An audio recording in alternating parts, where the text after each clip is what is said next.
எல்லாருக்கும் வணக்கம். இன்னைக்கு நம்ம டெய்லி ஒரு சர்ஜரி டே 8 வாங்க வீடியோக்குள்ள போலாம். இன்னைக்கு நம்ம எந்த சர்ஜரி பத்தி பார்க்க போறோம்னு பாத்தீங்கன்னா டியூஆர்பி. சரி, டியூஆர்பினா என்ன அப்படின்னு பாத்தீங்கன்னா transurethral resection of prostate.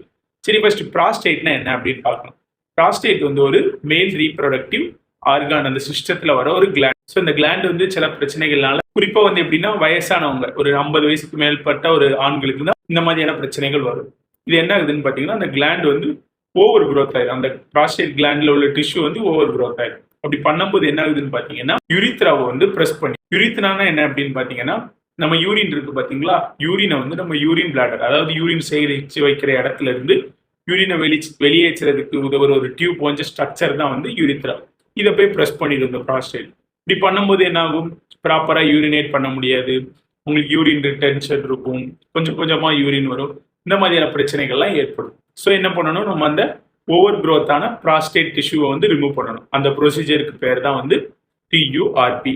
இது வந்து யார் பண்ணுவாங்கன்னு பார்த்தீங்கன்னா பொதுவாக யூராலஜிஸ்ட் பண்ணுவாங்க எண்டோஸ்கோபி முறையில். அதாவது என்ன பண்ணுவாங்க, கேமராவை வந்து நம்ம பென்னிஸ் இருக்கு பார்த்தீங்களா, அது உள்ள அந்த பொதுவாக எண்டோஸ்கோபி ஓப்பன்லாம் பொதுவாக பண்ண மாட்டாங்க. ஸோ எண்டோஸ்கோபி முறையில் பண்ணி அந்த ஓவர் growth-ஆக இருக்கிற அந்த டிஷ்யூவை வந்து ரிமூவ் பண்ணுற ப்ரொசீஜருக்கு பேர் தான் இந்த டியூஆர்பி. சரி, உங்கள் வீட்டில் யாரும் உங்கள் தாத்தாவுக்கோ கொஞ்சம் உங்க வயசான யாருக்கும் டிஆர்பி அப்படின்னு சொன்னா உங்களுக்கு பேசிக்கா இந்த வீடியோ பார்த்ததுனால என்னன்னு ஒரு ஐடியா கிடைச்சிருக்கும். நாளைக்கு இது போல ஒரு சர்ஜரி வீடியோல சந்திக்கலாம். பாய். நம்ம சேனல் பிடிச்சதுன்னா மறக்காம சப்ஸ்கிரைப் பண்ணி இந்த வீடியோக்கு லைக் பண்ணி, உங்களுக்கு ஏதாவது சர்ஜரி பத்தி தெரியும்னா கமெண்ட் பண்ணுங்க. நாளைக்கு அதை பத்தி எக்ஸ்பிளைன் பண்றேன்.